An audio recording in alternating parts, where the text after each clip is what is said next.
1983 was a year with a new, interesting sort of success for Don Bluth. What amounted to a relatively short amount of animation created an entirely new kind of craze not on TV or in movie theaters, but rather in arcades. Introducing Dragon's Lair, a laserdisc-based arcade game that combined a ton of different ideas to create something new, something no one had ever quite seen before. When most video games were looking like this, it was revolutionary to think that they could possibly look like this. The story is incredibly simple. Princess Daphne has been kidnapped by a dragon, and it's up to you, Dirk the Daring, to rescue her from his evil clutches. Because of the limitations in technology and how much could really be animated, the controls themselves are relatively simple too.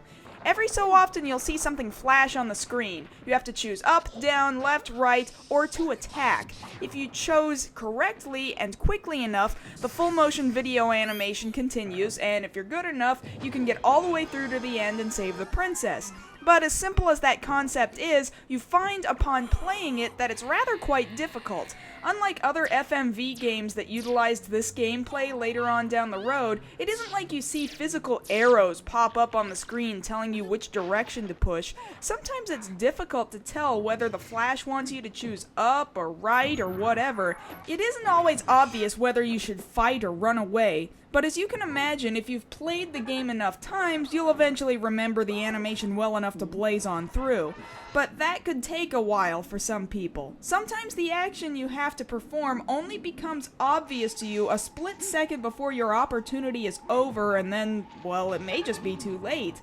Like any other Don Bluth animation, this game looks gorgeous. If you're lucky enough to find a copy of the game on DVD, you'll have the option to simply sit and watch the whole thing through, though I don't actually recommend doing that until after you've beaten the game. But it'll give you the opportunity to marvel at this work of fantasy. In total, there's only maybe 12 minutes of animation, and even then, sometimes you can tell it's limited. For example, you see this room Dirk has to cross? Alright, you've crossed it. A few minutes later, you're in the same room, only this time the animation's reversed. A little bit lazy and maybe even a little bit irritating to the player, but it may just throw some players for a loop even after they've already passed through it in one direction. Some of my favorite scenes actually are the death sequences. They're so comical you can't help but almost want to die just to see them.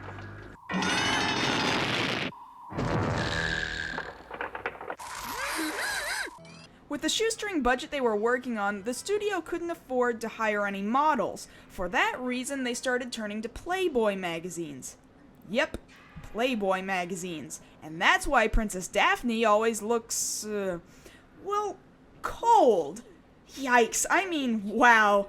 I don't know if it would really have made any difference, but none of the character voice actors were actually paid professional actors. They were just staff members. I don't really know if that's the reason why Daphne's voice comes off as being so grating, but I somehow get the idea she would have sounded that way either way. Please save me! The cage is locked with a key. The dragon keeps it around his neck. To slay the dragon, use the magic sword. I'm not sure if you would necessarily say that this game was a revolution to the video game industry. After all, it was intended to save Laserdisc-based gaming, and yet the format died out anyway. But it did have a shockingly huge response. It was immensely popular, so much so that, unfortunately for the type of technology it would break after only so much repetitive heavy use. Yeah, good luck finding an original cabinet of this machine anywhere anymore. You tell me where to find one and I will plan a trip specifically to play that machine. I am dead serious. Too hard. Oh, I think it's about the best game I've ever played. Took me at least $40 before, I killed the dragon. And Although, what's also fascinating is that Dragon's Lair is one of only 3 video games to remain as a permanent addition to the Smithsonian. That's pretty friggin' impressive. The game has been re-released numerous times on multiple different platforms. For the longest time, there really hadn't been a better way to play it than at the arcade. Although recent releases like the so-named Dragon's Lair Trilogy on the Nintendo Wii have been pretty darn faithful and play pretty well. If you're going to play it, try finding a copy that's been released on a current gen system in the last couple of years. Anything older than that and you do yourself no favors.